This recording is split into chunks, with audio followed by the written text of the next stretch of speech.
कृष्ण हरी जय शिवराय. आपण आहोत अहिल्यानगर जिल्ह्यातील सुकेवाडी गावातल्या ग्रामपंचायतीमध्ये. आता इथं ग्रामस्थांनी एक निवेदन दिलं माझ्याकडे, एक सामाजिक कार्यकर्ता म्हणून. त्या निवेदनात असा विषय का अहिल्याबाई होळकर यांनी इथं एक बारव बांधला होता जनतेला पाण्याची सोय उपलब्ध व्हावी म्हणून. परंतु आपल्या 1961-62 नंतर ग्रामपंचायतीची निर्मिती झाली. 1986 ला भूमी अभिलेखमध्ये त्या बारवाचा सार्वजनिक विहीर म्हणून नोंद आहे आणि 92-93 ला ग्रामपंचायतीमध्ये सार्वजनिक विहीर म्हणून नोंद आहे. परंतु ग्रामस्थांचं म्हणणं आहे की ती अहिल्याबाई होळकरनी बांधलेली बारव आहे, ती ऐतिहासिक वस्तू आहे.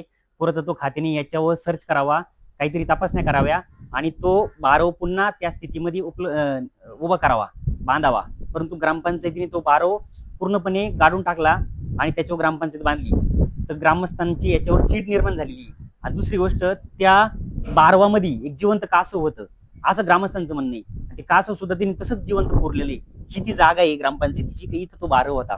अहिल्यानगर जिल्ह्यामध्ये आज अहिल्या देवीचं नाव जर जिल्ह्यात दिले, त्यांच्या जिल्ह्यात जर अहिल्याबाई होळकरनी बांधलेल्या बारवाची, त्यांच्या वास्तूची जर अशी हानी होत असेल तर हे खपून घेतलं जाणार नाही असं ग्रामस्थांचं म्हणणं आहे. ग्रामस्थांनी प्रशासकीय अधिकाऱ्यांना या संदर्भात निवेदन पण दिलेले आहे. त्याच्यावर जर लवकर काही उपाययोजना केल्या नाही तर आम्ही आमरण उपोषणाला बसू.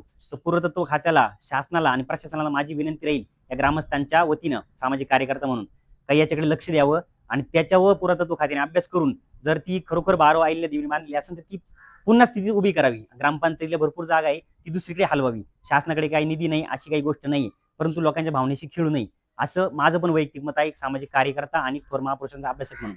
जय शिवराय. पंकजाताई मुंडे आणि प्रांताधिकारी साहेब यांना हे दिलेलं निवेदन आहे आणि ग्रामस्थांच्या सह्या बघू शकता.